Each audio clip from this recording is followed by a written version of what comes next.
Sir ఇప్పుడు చాలా service companies ఉన్నాయి. అంటే చాలా ఏంటంటే పొలిటికల్ ముందే హడావిడిగా ఎగ్జిట్ పోల్ వరకు చేసి వాళ్ళు చేతులు ఎత్తేస్తారు, వాళ్ళ పని వాళ్ళు చేసుకుంటారు. ఆఫ్టర్ ఎలక్షన్ కూడా వాళ్ళ వర్క్ మీద కూడా ఒక సర్వే ఇస్తే ఎలా ఉంటుంది? ప్లస్ ఈ సబ్స్క్రిప్షన్ అందరికీ అందుబాటులో ఉండే ధరలోనే ఉంటుందా, లేదంటే మీరు ఏమన్నా కాస్ట్లీగా పెట్టేసి, అంటే చాలా ఇప్పుడు మీరు చెప్పారు 500,000 మెంబర్స్ పనిచేస్తున్నారు, దీని సబ్స్క్రిప్షన్ ఛార్జెస్ కూడా పెరుగుతుందా అని చెప్పేసి అని ఆలోచన ఏమంటారు దీని మీద మీరు? ఖచ్చితంగా అందరికి అందుబాటులో ఉంటుందనే మటుకు అవాస్తవం అండి. ఎందుకంటే ఒక నార్మల్ సామాన్యమైన వ్యక్తి కొనుక్కునేది అంటే అది అంటే ఒక్కసారి కొనుక్కోవచ్చు, కంటిన్యూస్గా అంటే ఎలా నేను చెప్పలేను, తన ఆర్థిక స్తోమతను బట్టి ఆధారపడుతుంది. బట్ తను ప్లాన్ చేసుకొని నేను ఖచ్చితంగా ఆ నియోజకవర్గంలో ఎమ్మెల్యే అవ్వాలి, లేదా ఆల్రెడీ నేను ఎమ్మెల్యే, నేను సరిగ్గా పనిచేస్తున్నాను, లేదా నియోజకవర్గ ప్రజలు నా గురించి ఏమనుకుంటున్నారు అనే డేటా మటుకు, ఆ డేటాకి వాల్యుయేషన్ ఇప్పుడు మనం ఖర్చు అయిన తర్వాత ఒక 10 రూపాయలు 15 రూపాయలు 10% వేసుకుంటాం. ఇది ఎనీవేర్ బిజినెస్ లాజిక్ అండి. దీంట్లో మనం ఏంటి, ఇది ఫస్ట్ మూవర్గా వస్తున్నాం కాబట్టి, ప్లస్ ఆంధ్రప్రదేశ్గా ఫస్ట్ మూవర్గా వెళ్తున్నాం కాబట్టి, అందులో 4th ఈరోజు ఎందుకు పెట్టిన ప్రధానమైన కారణం ఏంటంటే, ఇదే రోజు 4వ తారీఖు రాష్ట్రంలో ఏ నలుగురు కలిసినా, మీకు అందరూ ఆంధ్రప్రదేశ్లో ప్రతి ఒక్కరు గుర్తుంటుంది, ఏ నలుగురు కలిసినా మొట్టమొదట ఏ టాపిక్ మాట్లాడుకున్నా రెండో టాపిక్ కనీసం ఎవడరా వాడు కేకే అనేవాడు, ఎలా మాట్లాడారా, ఎలా చెప్పగలిగాడరా, ఏం చేసాడరా వాడు, లేకపోతే వాళ్ళు కొనేసారా, ఇది చేశారా, ఈవీఎంలు ట్యాంపరింగ్ ముందుగా తెలిసిపోయిందా, రకరకాల పాజిటివ్గా నెగిటివ్గా ఒక్క టాపిక్కే మాట్లాడుకున్నా స్టేట్ వైజ్గా. సో అంత పేరు, నాకు అంత రెప్యుటేషను, లేకపోతే ఇంతమంది జాయిన్ అయిన కంపెనీ కారణం మిమ్మల్ని మీరు ఇచ్చిన మీడియా వాళ్ళు ఇచ్చిన సపోర్ట్ కాబట్టి, అదే రోజు మళ్ళీ పారావెల్ని ఆంధ్రప్రదేశ్లో లాంచ్ చేయాలనుకున్నాం. కానీ we are planning all the north Indians, ఇప్పుడు ఏదైతే అవుతున్నాయో బీహార్ కానీ తమిళనాడు కానీ మనకు వచ్చే స్టేట్స్లో ఏదైనా సరే, తెలంగాణ స్టార్ట్ చేస్తున్నాం, 1 year కంప్లీట్ అయింది కాబట్టి, సో రకరకాల స్టేట్స్లో ప్లాన్ చేస్తున్నాం. బట్ నేను నిబద్ధతతో నిజాయితీతో మన ధర్మం ఫస్ట్ ఏపీతో మొదలు పెట్టడం అనే దాంతో మొదలు పెట్టామండి. ఇది మీరు నెక్స్ట్ క్వశ్చన్ అడిగే ముందు we have a few slides అండి, ఒకసారి చూసిన తర్వాత మీకు కూడా ఇంకొంచెం క్లారిటీ వస్తుంది regarding the website. Can we play the slides please? So మీకు సింపుల్ వెబ్సైట్ అండి ఇది. paravel.comలోకి వెళ్ళాక కంప్లీట్గా మీరు ఫోన్ నెంబర్తో ఎవరైనా లాగిన్ అవ్వచ్చు. లాగిన్ అవ్వడానికి మటుకు ఇబ్బంది లేదు. సో మీరు లాగిన్ అయిన తర్వాత దాంట్లో పొందుపరిచే రిపోర్ట్స్ ఏంటి, డీటెయిల్గా ఏంటి, 1 by 1 చూసుకోవచ్చండి. Next slide. సో మీకు ఓవరాల్ హోమ్ స్క్రీన్ ఇలా ఉంటుంది పారావెల్ వెబ్సైట్లో. రేపు పొద్దున 12వ తారీఖు చూసే వెబ్సైట్లో కంప్లీట్గా ఇలా ఉంటుంది. దీంట్లో ప్రస్తుతానికి మీరు paravel.com అని ఎవరు సెర్చ్ చేసినా కానీ మీకు ఓపెన్ అవుతుంది, మీరు చూసుకోవచ్చు. బట్ పర్చేజ్ ఆప్షన్ ఇంకా లేదు, జస్ట్ మీకు మోడల్ చూసుకునేదానికి ఓపెన్ చేసాం. ఏ రిపోర్ట్ ఓపెన్ అవ్వదు, ఏ రిపోర్ట్ కూడా మీరు కొనలేరు, you cannot buy. But just ఎలా ఉంటుందండి. నెక్స్ట్ స్లైడ్ అండి. సో అబౌట్ అస్ ఏంటి, దీంట్లో ఏంటి, ఏం ప్రోడక్ట్స్ ఉంటాయి అనేది. Next slide sir. So for suppose ఈ ప్రోడక్ట్స్ అనుకోండి, ఆల్రెడీ అంటే అక్కడ టీడీపీ గెలిచింది, ఇక్కడ జనసేన గెలిచింది, ఇక్కడ వైఎస్ఆర్సీపీ గెలిచింది, ఇక్కడ బీజేపీ గెలిచింది, ఇక్కడ ఆ నియోజకవర్గాలు ఏదైతే ఉంటాయో ఇప్పుడు యాడ్ టు కార్ట్ ఉన్న తర్వాత మీరు సింపుల్గా మనం any shopping, any e commerce వెబ్సైట్లో మనం కొనుక్కున్నట్టే ఈ విధంగా రిపోర్ట్ పర్చేజ్ చేసిన తర్వాత మీరు రిపోర్ట్ కంప్లీట్ మీకే 35 అంశాల మీద 100 పేజీల రిపోర్ట్ డీటెయిల్గా మీకు చూపించడం జరుగుతుంది. అది డౌన్లోడబుల్ ఆప్షన్ ఉండదండి, ఎందుకంటే నేను గెలిచిన ఎమ్మెల్యేని అదే నియోజకవర్గంలో సుమ్మగారు కూడా కంటెస్ట్ చేద్దాం ట్రై చేస్తున్నారు. అదే రిపోర్ట్ నేను కొన్నాం, సుమ్మగారు కొన్నాం. సో మీ ఇద్దరం డౌన్లోడ్ చేసి అందరికి పంపించేస్తాం కదా. సో సుమ్మగారైనా నేనైనా సరే ఆ ఆప్షన్ని ఇప్పుడు మనకు నెట్ఫ్లిక్స్లో, ప్రైమ్లో ఎలా ఆన్లైన్లో చూసుకోగలుగుతాం, అలాగే ఆన్లైన్లోనే మీరు చూసుకోగలుగుతారు. ఇఫ్ యూ వాంట్ సబ్స్క్రిప్షన్, ఇప్పుడు సుమ్మగారు సబ్స్క్రిప్షన్కి వెళ్తే కంటిన్యూస్గా వాళ్ళకి ఎవ్రీ ఆల్టర్నేటివ్ మంత్ వాళ్ళు ఎలా రిక్వైర్మెంట్ ఉంటే టైలర్ కట్ అనమాట, నాకు ఎలా కావాలి, అలా కావాలి, ఈ కావాలి, ఈ డేటా కావాలి, ఏది అడిగినా కానీ ఆ టైలర్ కట్గా సుమ్మగారికి వస్తుంది. అది జనరల్ రిపోర్ట్ రాదు. సో ఈ మోడల్ వెళ్తుందండి. నెక్స్ట్ స్లైడ్ అండి. మొత్తానికి నన్ను ఎమ్మెల్యే పంపిస్తున్నారు అటువైపు. మీకు ఎమ్మెల్యే అవ్వాల్సిన అవసరం లేదండి, ఎమ్మెల్యేలే మీ దగ్గరికి వస్తారు. నెక్స్ట్ స్లైడ్ అండి. సో అంటే ఇప్పుడంటే కార్ట్ ఎంటీ కాబట్టి మామూలుగా మీరు ఎన్ని రిపోర్ట్స్ పర్చేజ్ చేశారు, మీకు వచ్చిన ఆఫర్స్ ఏంటి, దాని విధంగా టోటల్ పర్చేజ్ వస్తుందండి. ఈ విధంగా ఏపీది కంప్లీట్గా చేయడం జరిగింది. సో నాన్ డిస్క్లోజర్ అగ్రిమెంట్ ఉంటుంది. ఎందుకంటే కేకే సర్వే ఇలా చెప్పింది, కేకే సర్వే ఇలా చెప్పిందని బయటికి ఆబ్వియస్గా ఉన్నది కాకుండా మీ వరకు మీరు అంటే ఎమ్మెల్యే కావచ్చు, యాస్పిరెంట్ కావచ్చు, మీరు టువార్డ్స్ వర్క్ చేయడానికే కానీ అది పబ్లిక్ డొమైన్లో చూపించి వేరే వాళ్ళని కించపరిచేటట్టు మాట్లాడో లేకపోతే ఇంకో రకంగా ఉపయోగించకూడదని నాన్ డిస్క్లోజర్ అగ్రిమెంట్ ఉంటుంది. We have to check that one. It's a complete professional way of data మాట్లాడుతుందన్న మాటని మేము పవిత్రతతో నమ్మి చేస్తున్న కార్యక్రమం అండి. Next right sir. సో మీకు ఫైనల్ రిపోర్ట్ ఎలా ఉంటుందన్న ప్రశ్నకి ఒక రఫ్గా ఒక 50% చూపించేదండి. ఇప్పుడు ఒక ఎనీ రిపోర్ట్ ఓపెన్ చేస్తే ఉరామరిగా ఇదే విధంగా ఉంటుంది. దాంట్లో రెట్రో అనాలిసిస్ ఏంటి, పబ్లిక్ పల్స్ ఎలా ఉంది, పోల్ ప్రామిసెస్ ఏం చేశారు ఆయన, ఇప్పుడు ఎలా ఉన్నాయి, సివిక్ కన్సెస్ ఏంటి, స్వాట్ అనాలిసిస్ ఏంటి, ఈ విధంగా ప్రతి ఒక్క సెక్షన్కి వెళ్ళి దానిపైన ఆ సెక్షన్లో మళ్ళీ ఇన్ డీటెయిల్గా ఫర్ సపోజ్ ఇప్పుడు కాన్స్టిట్యున్సీ ఓవర్వ్యూ ఉన్నారు, దాంట్లో ఇన్ని రకరకాల సెక్షన్స్ ఉన్నాయి. రిలీజియస్ కంపోజిషన్ అంటే ఏ రిలీజియస్ ఎంతమంది ఉన్నారు, ఏ క్యాస్ట్ వాళ్ళు ఎలా ఉన్నారు, ఏ బూత్లో నాకు ఈ ఎమ్మెల్యే పట్ల పాజిటివ్గా ఉన్నారు, ఏ బూత్లో నెగిటివిటీ ఉంది, ఏ బూత్లో ఈయన ఓడిపోయేదానికి అవకాశం ఉంది, ఇప్పుడు కొత్త వాళ్ళని ఎవరు కోరుకుంటున్నారు, బీసీ వాళ్ళని కోరుకుంటున్నారా, ఎస్సీ వాళ్ళని కోరుకుంటున్నారా, అంటే ఏ కమ్యూనిటీ వాళ్ళని కావాలని కోరుకుంటున్నారు, ఎలాంటి లీడర్ని కోరుకోవాలనుకుంటున్నారు, క్యాస్ట్ కంపోజిషన్ ఏంటింది, న్యూమరికల్ స్ట్రాంగ్ క్యాస్ట్స్ ఎక్కడ ఉన్నాయి, ఏజ్ వైజ్ ఏమున్నాయి, ఇలా ఎడ్యుకేషన్ ప్రొఫైల్ అనేది ఈ విధంగా ఒక నియోజకవర్గాన్ని 360 డిగ్రీలు సంపూర్ణంగా మనం స్టడీ చేసి ఈ నియోజకవర్గ రిపోర్ట్ని పెట్టాము. ఇప్పుడు మీరు అడిగిన ప్రశ్నకి ప్రైజ్ అనేది అందుకు దానికి అవుతుందండి. ఇంత డీటెయిల్గా రావాలి, ఇంతమంది పనిచేస్తున్నారు కాబట్టి ఓవరాల్గా దీనికి ఇంత ప్రైజ్ వస్తుందండి. సో 12th మీరు యూ కెన్ స్టార్ట్ పర్చేసింగ్ అండి, any one who is interested really అని. సో ఇది మీకు రఫ్గా ఎలా ఉంటుంది వెబ్సైట్ అని చూపించడానికి వీ కేమ్ ఫార్వర్డ్ అండి. Okay, so again back to media questions. KK garu, ఈ జీరో బడ్జెట్ పాలిటిక్స్ సాధ్యమేనా భవిష్యత్తులో మీ సర్వే ప్రకారం? సార్ జీరో బడ్జెట్ పాలిటిక్స్ అంటే ఇప్పుడు మీకు ఇది ఒక సర్కిల్ లాంటిది సార్. వీళ్ళు ప్రాక్టికల్గా మాట్లాడుకున్నాం, ఇక్కడ ఎక్కడో మనం పైకి ఒక మాట ఒక మాట. ప్రతి ఒక్క నియోజకవర్గంలో 10 నుంచి 20, ఆంధ్రప్రదేశ్ వరకే కదా మీరు అడిగిన ప్రశ్న, 10 కోట్లు, 20 కోట్లు, 30 కోట్లు, 40 కోట్లు ఖర్చు పెడుతున్నారు. మరి 40 కోట్లు ఖర్చు పెట్టిన వాళ్ళను 5 సంవత్సరాలు 40 కోట్లు తనకు బ్యాక్ తెచ్చుకోవాలా లేదండి? తెచ్చుకోవాలా లేదా మీరు చెప్పండి, అడుగుతున్నాను మిమ్మల్ని. తెచ్చుకోవాలి, పెట్టుబడి కదా. సో పెట్టుబడి ఉన్నప్పుడు ఆబ్వియస్గా అతను రిటర్న్ సంపాదించడం అనేది ధర్మం. ఎవరో ఒక 10%, ఎవరో ఒక 20%, ఆ డబ్బులు నాకు అవసరం లేదు, నేను వాళ్ళు ఇంకా కంపల్సరీ తప్పదు కాబట్టి ఖర్చు పెట్టే నాయకులు ఉన్నారు, నిజాయితీగా ఉండేవాళ్ళు ఉన్నారు. అసలు రూపాయి కూడా ఖర్చు పెట్టకుండా నేను ఇలాగే ఉంటాను, మీరు వేస్తే వేయండి అనే వాళ్ళు ఉన్నారు. బట్ మనం మాట్లాడుకునేది మెజారిటీ సెక్షన్ గురించి. సో మెజారిటీ సెక్షన్ గురించి వరకు అంతవరకు భావ్యమే వాళ్ళకి. చాలా చోట్ల మీరు సర్వే చేశారు, ఎక్కడైనా మీరు చేసిన సర్వేకి ఆపోజిట్గా ఈవీఎం దెబ్బేసిందని ఎక్కడన్నా అనిపించిందా మీకు? నాకు ఇప్పటివరకు ఎక్కడ అనిపించలేదు సార్. ఈవీఎం మ్యాజిక్ ఏం లేదని నాకేం లేదు సార్, అనిపించలేదు సార్. మేబీ నా మిస్టేక్ ఉంటుంది అనుకుంటున్నా కానీ ఈవీఎం మిస్టేక్ ఉందని నేను ఎప్పుడు అనుకోను సార్. నేను సరిగ్గా చేయలేదేమో, మేము సంస్థ ఇంకొంచెం బాగా చేస్తుంటే బాగుండేదేమో అనుకుంటా. కానీ ఎప్పుడు కూడా నేను దానివల్ల నేను ఆ టైప్ ఆఫ్ ఆలోచించాను, నేను కానీ సంస్థ కానీ. ఇప్పుడు తెలంగాణ ఎన్నికల్లో మీరు కూడా దాదాపుగా బీఆర్ఎస్ వస్తుందని ఇచ్చారు రిజల్ట్. మీతో పాటు చాలా సర్వేలు బీఆర్ఎస్. నేను తెలంగాణ బీఆర్ఎస్ కమెంట్స్ ఎక్కడ లేవు సార్. ఓకే, తెలంగాణలో జనరల్గా సర్వేలన్నీ కూడా బీఆర్ఎస్ వైపు మొగ్గు చూపినాయి. ఎందుకు కాంగ్రెస్ వచ్చింది? నేను చేసిన సర్వే గురించి నేను కమెంట్ చేయగలుగుతాను. మీరు చేసిన సర్వే అని కాదు, జనరల్గా మీరు ఒక సర్వే చేస్తున్నారు దేశవ్యాప్తంగా. తెలంగాణ కూడా ఈ దేశంలోనే ఉంది కాబట్టి అడుగుతున్నా సార్. మీరు మీడియా జనరల్గానే చెప్పండి, మీరు చేసేదాన్ని కాదు. నేను జనరల్గా చెప్తాను సార్. ఎందుకు కొన్ని మీడియా సంస్థలే ఒక పార్టీ వైపు మొగ్గకుండా నిజాయితీగా నిబద్ధత నిలబడుతున్నాయి, ఎందుకు అన్ని నిలబడలేకపోతున్నాయంటే ఆ పార్టీ యొక్క ఆ మీడియా ఛానల్ నడిపే వ్యక్తుల యొక్క లేదా వాటి అసోసియేషను లేకపోతే వాళ్ళకి ముందున్నటువంటి అండర్స్టాండింగ్ రకరకాల అంశాల మీద ఆధారపడి ఉంటుంది. సో దీన్ని జనరలైజ్ చేసి చెప్పలేము, యాక్యురసీలో ఇంకా బెటర్గా చేస్తుంటే బాగుంటుంది, అంతేగాని మిస్టేకే కానీ అది జనరలైజ్ స్టేట్మెంట్ చెప్పలేము సార్. ఆంధ్రాలో మీ సర్వే ప్రకారం ఎక్కువగా అత్యధికంగా ఉన్న ఓటింగ్ కమ్యూనిటీ ఏది అంటే ఇప్పుడా సార్? మీరు సర్వే చేసినప్పుడు మొన్న ఎలక్షన్లో అత్యధికంగా జనాభా ఉన్నటువంటి కమ్యూనిటీ ఏది? అంటే ఆబ్వియస్గా కాపు కమ్యూనిటీ అనేది కొంచెం డామినెంట్గా ఉంటుంది. బట్ దాంట్లో ఏంటంటే సబ్ బ్రాంచ్లు ఎక్కువ సార్, అందుకని మీకు దాన్ని కన్సాలిడేట్గా కనపడదు compare to SC ST vote banking వీటితో కలిస్తే. ఎందుకంటే మనకు సెట్టి బలిజు ఉన్నారు, తూర్పు కాపులు ఉన్నారు, బలిజు ఉన్నారు, సెటిల్స్ ఉన్నారు, మనకు రకరకాల ఏరియాలో ఉంటుంది. బట్ వాళ్ళు కన్సాలిడేషన్ అనేది ఫస్ట్ టైం 2024లో అయ్యారు. సో గ్రూప్గా పుష్ చేయగలిగారు. ఎలక్షన్ రిపోర్ట్ ఏమో ఎస్సీలు ఎక్కువ ఉన్నారని చూపిస్తుంది, మీరేమో కాపులు అంటున్నారు. వాట్ ఎవర్ మేబీ నేను చెప్పింది విన్నారు కదా సార్, ఎస్సీ అన్నప్పుడు కూడా బట్ వీళ్ళు నెంబర్ పరంగా ఉన్నా కానీ డివైడ్ అయి ఉన్నారు అంటున్నాను. సో మేజర్గా మీ సర్వే ప్రకారం అక్కడ కూటమి, తెలుగుదేశము ఇవి రావడానికి ఉన్న ప్రధాన రీజన్స్ ఏంటి? సార్ ఇది నేను కనీసం 100 ఇంటర్వ్యూలు దీని మీద ఈ అంశాల మీద చెప్పినాను. నెంబర్ ఆఫ్ అంశాలు ఉంటాయి, ఒక అంశం కాదని చెప్పి. ఇప్పుడు మనం పారావెల్ గురించి డిస్కస్ చేద్దాం సార్. ఒకటే మాటలో చెప్పండి. అంటే నెంబర్ ఆఫ్ రీజన్స్ అంటే చంద్రబాబు, పవన్ కళ్యాణ్, బీజేపీ కలిసినందుకు అధికారంలోకి వచ్చి, ఒక్క నిమిషం నా క్వశ్చన్ ఏంటంటే, ఈ ముగ్గురు కలిసినందుకు అధికారంలోకి వచ్చి కూటమి విజయానికి కూటమే కారణం సార్. కూటమి విజయానికి కూటమే కారణం. ఇండివిజువల్ పార్టీస్ కాదు మీ సర్వే ప్రకారం. కూటమిలో ఇండివిజువల్ ఉండదు సార్, కూటమే కారణం. Single statement. రైట్. సరే, ఈ ఓటక్కు ఉన్న వాళ్ళనే సర్వే చేస్తారా, లేదంటే మీరు ఈ ఓటక్కు లేని వాళ్ళు కూడా చాలా మంది ఫ్యాన్స్ ఉంటారు, ఇప్పుడు పవర్ స్టార్ కావచ్చు, సినిమా వాళ్ళకి కావచ్చు, ఇప్పుడు మీరు ఎన్టీఆర్ కూడా చెప్పారు, అది ఏ ప్రాతిపదికన చెప్తున్నారు, లేదంటే ఓటక్కు ఉన్న వాళ్ళనే సర్వే చేస్తారా, ఏజ్ రేషియోలో చేస్తారా?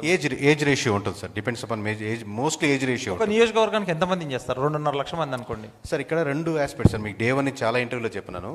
ఇప్పుడు ఒక 1200 నుంచి 1300 వరకు ఫీల్డ్ సర్వే ఉంటుంది. అంటే నేను మిమ్మల్ని అడిగాను, మిమ్మల్ని ఒక శాంపుల్లో తీసుకుంటాం, ఇది 1300 తీసుకున్నాం అనుకోండి.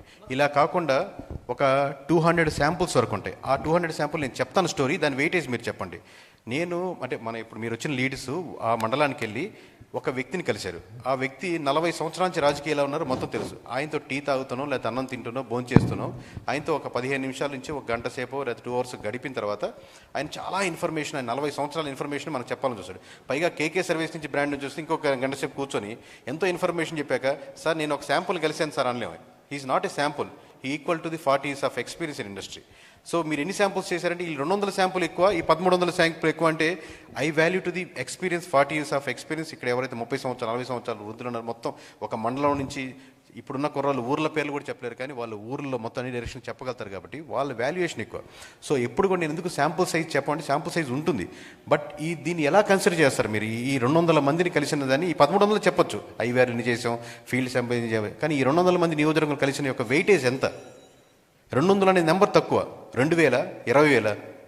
అందుకని ఆ వెయిటేజ్ నేను చెప్పాను సార్. ఇప్పుడు కేకే గారు, మీ పారావిల్ వెబ్సైట్ తరపు నుంచి ఏమైనా మార్పులు వస్తాయా? ఎందుకంటే ఇప్పుడు 1 year అవుతుంది, కూటమి ప్రభుత్వం అధికారంలోకి వచ్చి 1 year అవుతుంది. ఇప్పుడు ప్రతి నియోజకవర్గంలో కొంతమంది ఎమ్మెల్యేస్ గెలిచిన తర్వాత వర్క్ చేయరు, కొంతమంది ఎమ్మెల్యేస్ గెలిచిన తర్వాత వర్క్ చేస్తారు. వాళ్ళ డేటా కూడా దాంట్లో అప్లోడ్ చేస్తారా? వాళ్ళు గెలిచారా, వాళ్ళు ఓడారా, అది కదండి, వాళ్ళకి వర్క్ చేశారా లేదా అంటే ఇప్పుడు మీరు అసలు నేను చెప్తున్నాను సార్. నియోజకవర్గ సెంట్రిక్గా తీసుకున్నప్పుడు అతను వైఎస్ఆర్సీపీ ఎమ్మెల్యేనా, టీడీపీ ఎమ్మెల్యేనా, మీకు నన్ను దాదాపుగా మీడియా వాళ్ళే నేను ఈ పొజిషన్లో ఉన్నాను, దాదాపుగా 10 సంవత్సరాల నుంచి నన్ను మీరు అబ్జర్వ్ చేస్తున్నారు. నాకు ఏ పార్టీనేమో లేకపోతే టీడీపీయా, వైసీపీయా, జనసేన లేకపోతే ఇంకోటి సంబంధం లేదు. ఆ నియోజకవర్గం ప్రజలు, ఆ మండలం ప్రజలు మళ్ళీ అతను గెలిపిద్దాం అనుకుంటున్నారు. ఆ ప్రశ్నకి లేదు, మేము ముక్త కంఠంతో అతనైతే మేము ఈసారి ఓటేయము అంటే అదే రిపోర్ట్లో ఉంటుంది. దాదాపుగా 19 మంది మధ్య, మీకు ఇంకా 2-3 పాయింట్స్ యాడ్ చేస్తాను డేటా వచ్చాక, 19 మంది ఎమ్మెల్యేల మధ్య దాదాపుగా 30% వాళ్ళకున్న ఓట్ బ్యాంకింగ్లో తగ్గుతుంది. అంటే లాస్ట్ టైం ఆ నియోజకవర్గంలో ఆ ఎమ్మెల్యేకి 100 ఓట్లు పడ్డాయి అనుకోండి, ఇప్పుడు ఆల్రెడీ 70కి వెళ్ళిపోయాడు అనమాట. అతనికి పడ్డ ఓట్ల గురించి మాట్లాడుతున్నాను. ఈ విధంగా 19 మంది ఉన్నారు. నేను 30% గురించి మాట్లాడుతున్నాను. మరి 25%, 5%, 10% వస్తే ఇంకా ఎంత వేరియేషన్స్ వస్తాయి? అంటే అలాగే చెప్పండి. ఇప్పుడు మీరు సర్వే చేసేటప్పుడు ఈ నియోజకవర్గంలోకి వెళ్ళి, ఈ విలేజ్కి వెళ్ళి, మండలాలకి ప్రతి చోట తిరుగుతారు. అక్కడ కొంతమంది వాళ్ళ సమస్యలు కూడా చెప్తారు. అవును, ఓకే, మాకు పింఛన్ రావట్లేదని, మాకు రోడ్డు రావట్లేదని, వాటర్ రావట్లేదని, ఇలాంటి చాలా చెప్తారు. ఇలాంటి సర్వేల్లో దీన్ని బట్టి కూడా ఏమైనా ఎఫెక్ట్ ఉంటుందా? అదే సార్, ఇప్పుడు ఎప్పుడైనా సరే కోర్గా ఉన్నాయి అంటే నేను ఇంకా అసలు సమస్య లేదు ఆలోచించనని ఓట్ బ్యాంకింగ్ పెద్ద కాదు, కానీ న్యూట్రల్గా ఉండే ఓట్ బ్యాంకింగ్ నాకు రోడ్డు కావాలని, మున్సిపాలిటీ బాగుండాలని, ఊరు చెత్తంతా రోడ్డు అవతలే వేస్తున్నారని, అసలు మాకు ఎన్ని ప్రామిసెస్ చేశారు వీళ్ళు, ఇస్తారా ఇవ్వట్లేదా అని చెప్పి వీటి మీద రోజుకి ఎఫెక్ట్ పడుతుంటుందండి. ఫస్ట్ ఇయరే కదా, సెకండ్ ఇయరే కదా ఉండదు. Everyday is value. మీకు మధ్యాహ్నం తింటే మళ్ళీ రాత్రి ఆకలి అవుతుంది, రాత్రి తింటే పొద్దున ఆకలి అవుతుంది. Everyday is important. మీ మనసుకి మీ ఇంట్లో ఒక సమస్య వచ్చినప్పుడు, ఎప్పుడెప్పుడో జరిగింది అనుకోరు కదా, ఆ సమస్య ప్రతి ఒక్కటి ఎక్కువ జరుగుతుంటే ఇందాక సార్ చెప్పినట్టుగా ప్రభుత్వాలు మారిపోతూ ఉంటాయి ఎక్కడైనా సరే. కేకే గారు ఇయర్ అండి, ఇప్పుడు ఇందాక మీరు చెప్పారు 7% జూనియర్ ఎన్టీఆర్ అండ్ 11% వచ్చేప్పటికి జగన్మోహన్ రెడ్డి గారు అన్నారు. కాదండి, మీకు ఓవరాల్ ఆన్ యావరేజ్గా ఏజ్ వైజ్గా చూసుకుంటే అన్ని ఏజ్లో 11% ఉంది. ప్లీజ్ ఎలాబరేట్, ఎందుకంటే ఇందాక మీరు చెప్పేప్పుడు నేను చెప్తాను, అందుకే మీకు డేటా వైజ్గా అదే క్వశ్చన్ చెప్తాను. జూనియర్ ఎన్టీఆర్ గారు కదా మీరు అడిగేది. ఏజ్ వైజ్గా చూసుకుంటే అండి, అంటే 18 నుంచి 25 సంవత్సరాలు, 26 నుంచి 40 సంవత్సరాలు, 41 నుంచి 60, 60+లో ప్రతి ఏజ్ గ్రూప్గా డివైడ్ చేసుకుంటే ప్రతి దగ్గర 11.73, 11.78, 11.89, 11.49 అలా యావరేజ్గా కన్సిస్టెంట్గా ఉంది. అలా కాకుండా కూటమి వరకే తీసుకున్నాం అనుకోండి, కూటమికి ఓట్లు వేసిన, లాస్ట్ టైం కూటమి ఓట్లు వేసిన వాళ్ళు కూటమి తరపున నాయకుడు ఎవరు కావాలి అని కోరుకుంటున్న దానికి 7.72% మంది జూనియర్ ఎన్టీఆర్ కావాలని కోరుకుంటున్నారు. అదే పవన్ కళ్యాణ్ గారిని అంటే కూటమి తరపున ఓట్లేసిన వాళ్ళలో పవన్ కళ్యాణ్ గారిని 39.53% వచ్చింది, నారా లోకేష్ గారికి 47.55% వచ్చింది. బట్ వైఎస్ఆర్సీపీకి వచ్చేసరికి అంటే కూటమి తరపున లీడర్ ఎవరు ఉండాలని కోరుకుంటున్నారు అని వైఎస్ఆర్సీపీ వాళ్ళని అడిగితే వాళ్ళలో 33% నారా లోకేష్ గారికి వచ్చింది, 37% పవన్ కళ్యాణ్ గారికి వచ్చింది. ఇక్కడ జాగ్రత్తగా నోట్ చేసుకుని ఉండండి. 21.53 దిస్ ఇస్ ద హైయెస్ట్ అండి. వైఎస్ఆర్సీపీ వాళ్ళు కూటమి తరపున ఎవరు లీడర్ ఉన్న దాంట్లో 21% జూనియర్ ఎన్టీఆర్ గారికి వచ్చింది. సో నేను ఎలాగ స్టార్ట్ చేశాను కాబట్టి 2-3 పాయింట్లు నేను మీకు ఇంక్లూడ్ చేస్తానండి. అంటే లిక్కర్ పాలసీ మీద ఒక క్వశ్చన్, అంటే జస్ట్ చాలా అంశాలు ఉన్నాయి, జస్ట్ మీకు రిఫరెన్స్గా 2-3 పాయింట్లు చెప్తానండి. లిక్కర్ పాలసీ మీద లాస్ట్ టైం వైఎస్ఆర్సీపీది బాగుందా కూటమిది బాగుందా అన్న ప్రశ్నకి కూటమిది బాగుంది ఖచ్చితంగా అనుకునే వాళ్ళు 57.49% ఉన్నారండి. అదే వైఎస్ఆర్సీపీ నుంచి అపోజ్ చేసేవాళ్ళు 42.90, వైఎస్ఆర్సీపీ నుంచి స్ట్రాంగ్లీ అపోజ్ చేసేవాళ్ళు, సంవాట్ అపోజ్ చేసేవాళ్ళు అంటే వైఎస్ఆర్సీపీ తరపు నుంచి వీళ్ళు 42.90 ఉన్నారు. ఇక్కడ లిక్కర్లో 2 రకాలు ఉండండి. లిక్కర్ పాలసీని సపోర్ట్ చేసే వాళ్ళు ఎక్కువ ఉన్నారు. పాలసీ సపోర్ట్ చేశాక లిక్కర్ షాప్స్ వచ్చాక ఎంటైర్ ఆంధ్రప్రదేశ్లో లిక్కర్ షాప్స్ నడుపుతున్న మీరు ఎవరితో అయినా మాట్లాడుతుంది, they are not at all satisfied. Entire liquor shops నడిపేవాళ్ళు, at the same time liquor shops ముందుగా నడుస్తున్న వాళ్ళు బెల్ట్ షాప్స్గా ఊళ్ళో నడుస్తున్నారు. ఎందుకంటే ఒక షాప్ నుంచి 3 షాప్స్గా ఉన్నప్పుడు ప్రజలు ఆల్సో నాట్ సాటిస్ఫైడ్ బికాస్ ఎక్కువ షాప్స్ పెరిగినాయి, ఎక్కువ బెల్ట్ షాప్స్ పెరిగినాయి. మీరు కాంట్రాడిక్టరీ పాయింట్ చూడండి. ఇక్కడ మీకు లిక్కర్ పాలసీ మీద వచ్చినప్పుడు కూటమి has got more percentage, but liquor shops వచ్చాక people are becoming negative on that process. So Jagan garu అసెంబ్లీకి వెళ్ళాలా వద్దా అన్న ప్రశ్నకి కూటమి నుంచి 63.67% ఖచ్చితంగా వెళ్ళాలి అన్న వాళ్ళు ఉన్నారండి కూటమి తరపు నుంచి.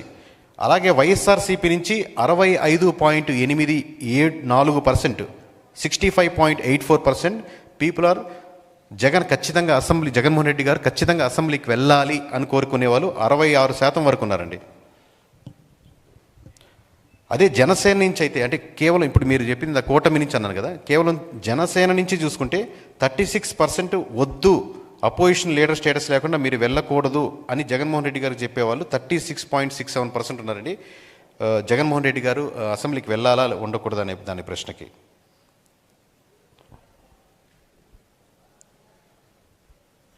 అలాగే సచివాలయం మీకు అందరికీ గుర్తుంటుంది, వైఎస్ఆర్సీపీ ఉన్నప్పుడు సచివాలయం వచ్చింది, ఇప్పుడు అదే సిస్టమ్ కంటిన్యూ అవుతుంది. ఇంతకుముందు పంచాయతీరాజే మోస్ట్లీ ఉండేది. సో పంచాయతీరాజ్ వర్సెస్ సచివాలయంలో కూటమి పీపుల్ ఆర్ సపోర్టింగ్ 59, అంటే కూటమి అంటే టీడీపీ జనసేన బీజేపీ కలిపి ఆ పర్సన్స్కి ఓట్లు వేసిన సెక్షన్స్లో 59.15% సచివాలయానికి సపోర్ట్ చేస్తున్నారండి.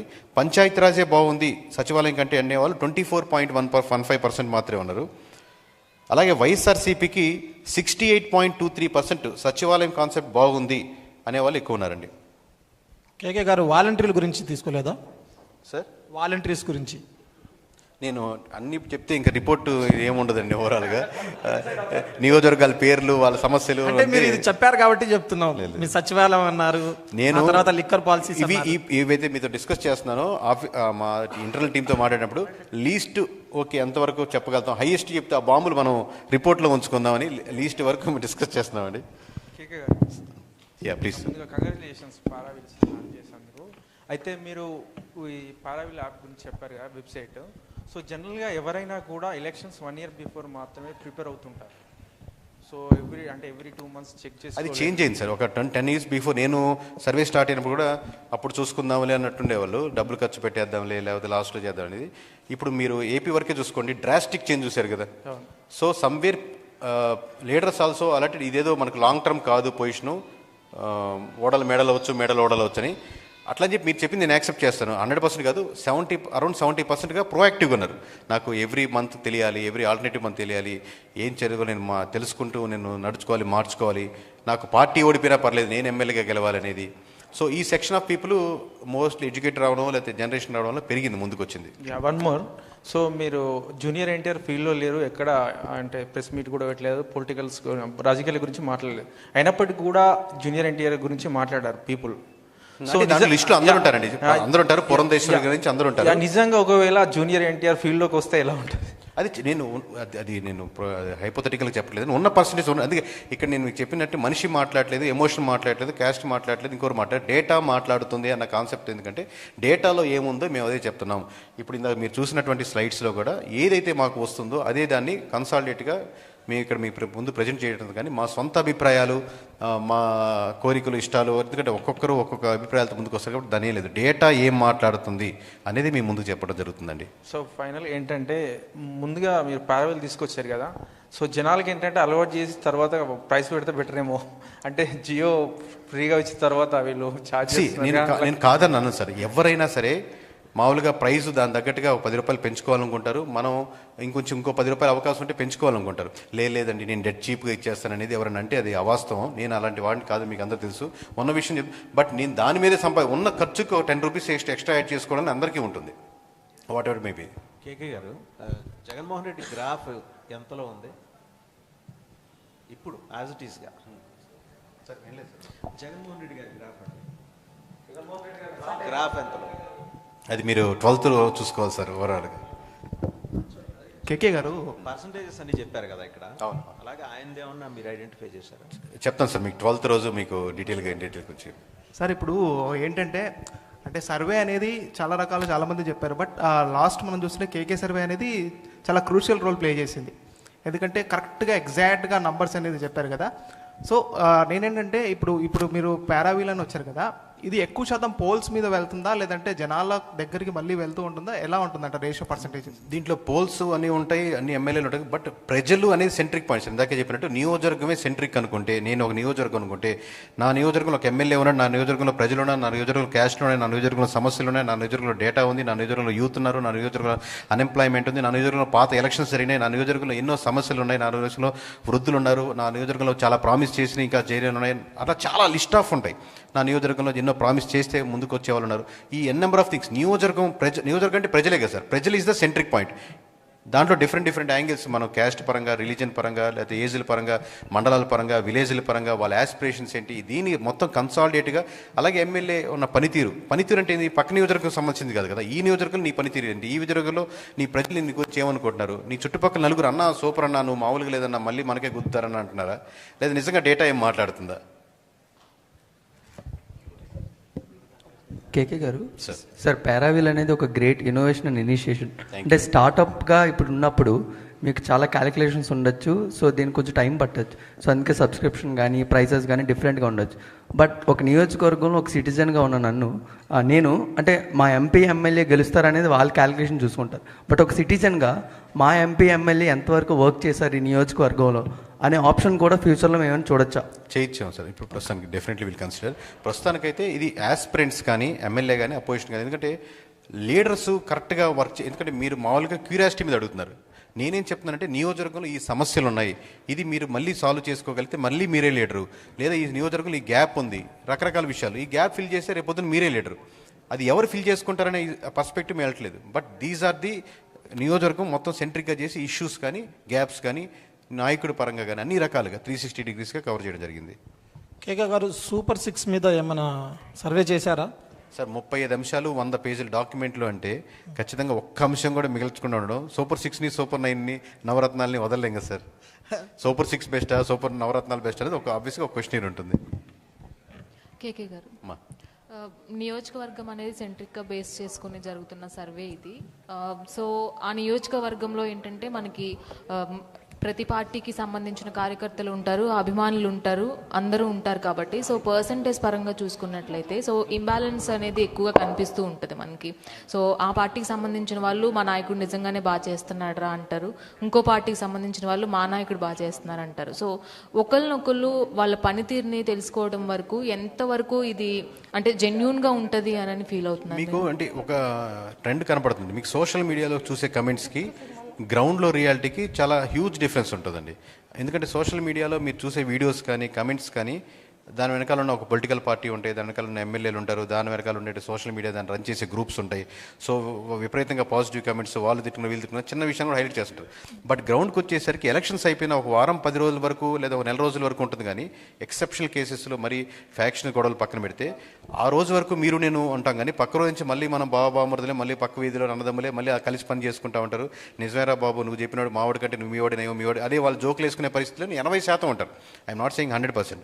ఎక్కడో రేర్ కేసెస్, మర్డర్లు అలాంటివి జరిగిన ఎక్సెప్షనల్ కేసెస్ ఫ్యామిలీస్ తప్పితే మిగతా ఊరంతా 99% మనకు కలిసిమెలిసే వాళ్ళు ఉంటారు. అండ్ మీరు ఇంతకు ముందు మాట్లాడుతూ జగన్మోహన్ రెడ్డి గారు అసెంబ్లీకి రావాలి అనుకునే వాళ్ళలో వైసీపీ వాళ్ళే ఎక్కువ పర్సంటేజ్ కోరుకుంటున్నారు. వాళ్ళు ముగ్గురితో కంపేర్ చేసుకుంటే జనసేన, వైసీపీ అండ్ కూటమి, ఐ థింక్ టీడీపీతో పోల్చుకుంటే.